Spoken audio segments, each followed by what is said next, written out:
Alors aujourd'hui, nous allons aborder un thème très intéressant comme d'habitude, toujours en lien avec l'estime de soi. On va vous parler de la honte et de la culpabilité et de ce que ça entraîne, l'impact de ces deux émotions sur l'estime de soi. Bonjour à tous, bonjour Marie-Hélène. Bonjour Audrey, oui, bonjour à tous. Gros sujet aujourd'hui. Ouais, effectivement, parce qu'on y est tous confrontés à un moment ou à un autre dans notre vie. Alors, durant l'enfance, toujours aujourd'hui et peut-être dans le futur, la honte et la culpabilité, c'est vraiment un sujet extrêmement récurrent. Maintenant, je trouve intéressant de pouvoir savoir ce que ça induit et l'impact que ça peut avoir sur nous. Hmm. Est-ce que tu veux nous en dire un petit peu plus par rapport à ta propre pratique, Marie-Hélène? Ouais, là j'ai envie de vraiment de parler du sentiment d'impuissance qui va avec la honte et la culpabilité. Je trouve que c'est vraiment lié. Et c'est en lien aussi avec ce qu'on partageait en off avant de lancer l'enregistrement toutes les deux. C'est qu'il y a beaucoup de choses qui sont c'est un peu, on va dire quelque part l'impuissance apprise et les conditionnements et les injonctions, oui, qu'on intègre en fait depuis le début de notre vie et où on peut avoir ce sentiment, cette sensation où il y a quelque chose de pas normal. C'est pas normal, mais comme c'est normalisé par la société, ben on a ce sentiment là justement de décalage en fait entre nos ressentis et la normalité, et puis ça engendre voilà de se dire ben, qu'on n'est pas normal, qu'on rentre pas dans les cases, qu'est-ce qu'il y a avec nous, on a un problème. Et puis il y a ce sentiment de honte et de culpabilité qui peut être lié aussi au fait de pas avoir réussi à faire quelque chose, justement de s'être laissé faire, de pas avoir su dire non. Euh, voilà, je sais pas si tu veux rebondir sur ça, mais Oui, tout à fait. Je suis parfaitement d'accord. Y a un mot que tu as utilisé et qui est extrêmement fort et tellement vrai, c'est le mot normal. Mot normal. La honte et la culpabilité, alors surtout la honte, c'est l'émotion la plus dévastatrice qu'on puisse ressentir. Bien plus que la culpabilité, je vais m'expliquer un petit peu après, mais l'association de la honte avec la culpabilité a des effets absolument délétères sur l'estime de soi. La honte, elle est dévastatrice en quoi parce qu'elle va toucher en fait à notre identité propre. Ça va toucher, ça va remettre en question qui l'on est réellement. C'est-à-dire qu'on va se sentir défaillant. C'est lourd comme mot, la défaillance. Mais on va se sentir défaillant. On va se sentir anormal. Et ça, vraiment, on touche à quelque chose d'extrêmement profond à l'intérieur de nous-mêmes. Et on va se sentir indigne. Un sentiment en fait d'être indigne, de ne pas mériter le respect. Finalement, en fait, ça va engendrer quoi? Ça va engendrer en fait un retrait social, la peur du jugement, la peur du regard des autres. Et finalement, en fait, cette peur du jugement, finalement, on va se l'insuffler à nous-mêmes. C'est-à-dire qu'il va y avoir après une autocritique, un auto-jugement, parce qu'on va valider ce qu'on a ressenti, ce qu'on a l'impression d'avoir perçu des autres par l'intermédiaire de cette honte. Et ça, c'est extrêmement néfaste parce que ça va renforcer également une croyance plus qu'on n'est pas à la hauteur. Alors, la culpabilité également est quelque chose de très néfaste, mais quand même moins dans la mesure où ça ne va pas toucher à notre intégrité propre. Ça va nous mettre en faute. La culpabilité, c'est je suis responsable de, c'est ma faute, c'est à cause de moi. Mais ça ne remet pas en fait en question en fait notre intégrité. Donc c'est un petit peu moins très problématique, on est d'accord, hein, mais moins délétère. On se donne en fait une responsabilité plus par rapport à à nos actions en fait, et on va un petit peu majorer les conséquences qui sont dues en fait à nos actions et se rendre responsable de choses. La culpabilité, c'est ça. Donc, c'est de l'autoculpabilité, ou alors on peut aussi nous culpabiliser en disant, mais bien sûr, voilà, voilà, tu n'as pas A et tu n'as pas fait ci, tu n'as pas été, tu n'as pas, tac, tac, tac, on nous montre du doigt, culpabilité. Et finalement, en fait, cette honte associée à la culpabilité, ça va engendrer en fait un sentiment d'infériorité, mais vraiment profond, de l'auto-jugement, renforcer nos peurs, notamment du jugement et du regard des autres. Et finalement, en fait, on va vraiment en fait avoir une mésestime de soi et une perte profonde d'amour de soi. Donc finalement, quelles sont les solutions en fait par rapport à ça? La première chose pour moi, en fait, ce serait d'en prendre conscience, de se dire, bah voilà, c'est qu'est-ce qui se passe en moi, qu'est-ce que je ressens, et de pouvoir identifier cette émotion, et de savoir en fait la nommer. Je ressens de la culpabilité ou je ressens de la honte. Ressentir de la honte, c'est honteux. Et c'est très dur. Bah oui, c'est très dur en fait d'avoir à se l'avouer, parce que la honte elle-même est honteuse. Donc c'est super difficile, et il faut vraiment beaucoup d'abnégation pour pouvoir se dire, je ressens ce sentiment de honte parce qu'on se le refuse. Et finalement, en fait, qu'est-ce qu'il faut faire par rapport à ça? Quand on se sent honteux, eh ben, on se cache.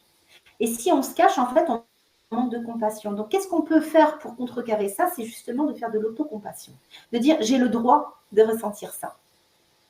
Est-ce que c'est juste pour moi? Qu'est-ce qui est juste et qu'est-ce qui ne l'est pas? Qu'est-ce qui enfreint mes limites, et où sont mes propres limites par rapport à ça? Qu'est-ce que je peux faire pour moi? Est-ce que réellement je suis comme ça? De se poser en fait tout simplement ces questions-là, et d'être capable de pouvoir remettre en question ses propres croyances. Sans forcément les oublier, mais au moins les ramollir. Ouais, et je trouve que ce qui aide vraiment à ça, en tout cas moi ça a été mon cheminement en fait, c'est de me rendre compte que en fait c'était pas de ma faute, que c'était on va dire le système dans lequel je vis qui engendre aussi ça. Et je pense que alors moi je parle pas forcément en lien avec la grossesse et la maternité, mais en tout cas ça s'applique à ce domaine-là, et ça s'applique voilà à ton domaine aussi sur lequel tu accompagnes. Ça c'est évident. Mais c'est vrai que moi, ce qui m'aide à prendre du recul, à prendre conscience, c'est de se rendre compte que oui, ce sont nos conditionnements qui font nous mettre dans une position qui fait qu'on se sent pas adéquate. Et puis bon, moi, ce que j'aime dire aussi, c'est que être adapté à une société malade, ben, c'est pas forcément un bon signe, un signe de bonne santé. Et je trouve que quand on se rend compte de ça, bon, alors c'est pas d'être dans le c'est la faute de l'autre et du coup voilà c'est comme ça et j'y peux rien. Je trouve que c'est justement le premier pas aussi pour prendre conscience, pour accueillir et pour se dire qu'on a du pouvoir justement. On n'est pas obligé de rester là-dedans, même si tout n'est pas de notre faute. En tout cas, on peut faire sa part. Et à partir du moment où on reprend justement ce pouvoir, ben on n'est plus dans c'est la faute du système. On peut se sortir de ça, et c'est vrai que on en parlait avant de lancer l'enregistrement. Moi, ce qui me tient à cœur, c'est vraiment de lutter contre les violences gynécologiques et obstétricales que les femmes, que de nombreuses femmes subissent pendant leur, alors que ça soit pendant la grossesse. On peut même parler de la préconception, où il y a de plus en plus d'aide à la procréation aussi, où il y a beaucoup de violence à la naissance et en postpartum aussi, parce qu'on fait bien comprendre aux mamans qu'elles sont incompétentes. Et donc, j'ai perdu mon fil. C'est vrai que c'est un domaine où voilà, on est beaucoup dans tout ça, et on fait bien comprendre aux femmes que leur corps est défaillant, c'est elles qui sont défaillantes, et il y a beaucoup de culpabilité à se dire mais j'ai pas su. Donc c'est comme si avant de mettre ou au moment de mettre au monde leur enfant, elles sont déjà en train de se dire qu'elles sont pas de bonnes mères, quoi. Et après, ben, forcément, il y a tout à aller déconstruire quand on a conscience de tout ça. Alors que quand on prend vraiment sa place au moment de la grossesse, au moment de la naissance, ben, c'est beaucoup plus facile, voilà, d'être dans sa posture ben, d'adulte, de maman qui a la responsabilité d'un enfant et, et qui a le pouvoir de décision. Exactement. Et voilà, effectivement, donc ce pouvoir de décision, il n'y a que nous, en fait, qui puissions savoir ce qui est bon pour nous et ce qu'on est capable d'accepter ou pas.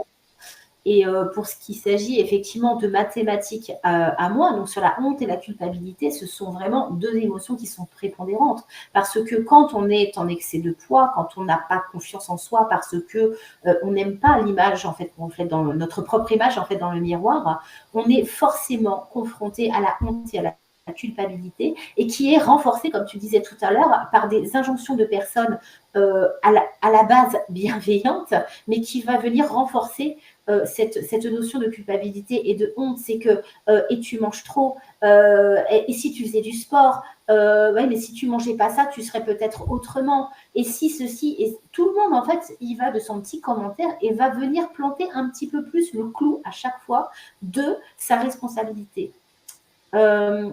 Il est en fait certain qu'on arrive à un certain état de surpoids pour une raison. Mais l'amont, il est où l'amont? Quelque part, une personne qui va se réfugier dans la nourriture, c'est qu'elle n'a pas réussi à trouver autre chose pour combler son besoin, qu'elle ne connaît même pas. Comment peut-on rendre responsable une personne de sa propre souffrance? C'est pas possible.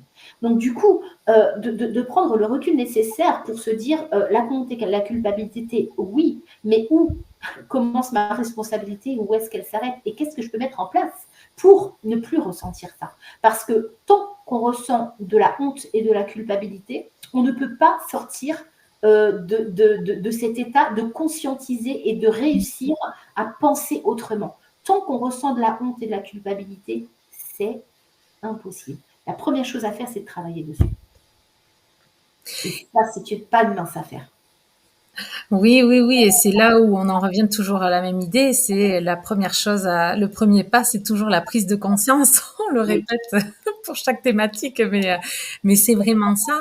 Parce que tant qu'on sait pas ce qu'on sait pas, ben, ça reste vraiment compliqué. Et c'est pour ça il y a pas mal de choses à aller déconstruire, justement, pour laisser la place en fait à la vraie raison quoi. C'est ça. Et même au-delà de la prise de conscience, que, le recul que je peux avoir par rapport aux personnes que j'accompagne, c'est que souvent, en fait, j'entends oui, je sais. Donc, les personnes sont quelque part ont une part de conscience dedans. Après, en fait, il y a le mode, il y a l'action aussi. C'est quand est-ce que je décide de dire stop? Parce qu'on reste en fait dans un cercle vicieux, hein, bien évidemment, de croyances. Donc, on sait, mais on fait rien. Au bout d'un moment, le gars, en fait, il est de se dire, j'en ai conscience, mais du coup, qu'est-ce que je fais et quand je le fais? Le passage à l'action. Le passage à l'action est vraiment, quand on dit j'attends le déclic, le déclic, il n'y en a pas 36. Le déclic, c'est de décider et de passer à l'action. Et malheureusement, l'être humain fonctionne de la manière où, en fait, il passe à l'action quand il en peut plus de souffrir, en fait. C'est tellement insupportable, la souffrance, que à un moment donné, voilà, le déclic, il arrive. Mais c'est vrai que ça serait bien de l'avoir avant. C'est qu'on attend vraiment le dernier moment, du tout dernier moment. En fait, on se dit là, j'en peux vraiment plus. Mais pourquoi est-ce qu'on s'inflige autant de souffrance et de douleur? Exactement. C'est juste impressionnant la manière dont l'être humain peut être masochiste par rapport à ça. Et de s'infliger en fait à soi-même la douleur de ne pas passer en fait ce cap, de ne pas passer à l'action et qu'il faille arriver à des extrêmes au final et de ne plus avoir le choix d'être vraiment en fait au pied du mur pour pouvoir dire allez, ça y est, c'est le moment. je m'occupe de ce problème parce que là, j'en peux vraiment plus. C'est ça. Et on le voit dans plein de domaines, hein. On voit le nombre de burn-out, enfin, il y a tout ça. C'est la même chose, en fait. C'est qu'on accepte, ça nous convient pas, mais on accepte parce que ça fait partie des choses que l'on accepte, qui se font. Ça se fait. C'est pas grave. On peut faire un petit effort, ça nous convient pas, mais en fait, c'est l'accumulation de tout ça qui fait qu'un jour le corps il dit stop, parce que si le corps il dit pas stop, ben nous dans la tête on a toujours ce truc non mais c'est bon, c'est rien, c'est pas très grave. Et ouais, c'est une accumulation de tout ça et bon, comme on l'a déjà dit aussi, pour aller déconstruire tout ça et c'est aussi des toutes petites choses qui permettent voilà des prises de conscience, de d'oser dire non une fois, de s'entraîner avec des personnes avec qui c'est peut être plus facile et puis oser de plus en plus aussi euh, se dire, enfin voilà, dire non, s'affirmer, et ça joue aussi sur la honte et la culpabilité parce que quand on est toujours en train de se soumettre et à s'oublier, on est après en train de ruminer et de se dire ah non mais pourquoi j'ai pas réussi, donc c'est vraiment ouais, c'est vraiment le cercle vicieux. Oh oui. Bon, ben encore un bon sujet. Ouais. Si vous avez des questions, si vous avez des choses, des remarques, si ça vous touche ou vous vous sentez concerné, n'hésitez surtout pas à nous laisser des commentaires, nous envoyer des messages, peu importe. On sera franchement ravis de pouvoir y répondre et d'interagir avec vous. Oui, et de nous contacter, voilà, si vous avez besoin d'accompagnement, d'en savoir plus sur ce qu'on fait aussi, et si vous avez envie qu'on traite des thématiques en particulier aussi, ça sera avec plaisir. Exactement, exactement. Merci Audrey. Merci Marie-Hélène à toi. À très très vite pour une autre vidéo. Oui, bonne journée à tous. À bientôt. Bonne journée, à bientôt. Au Au revoir. revoir.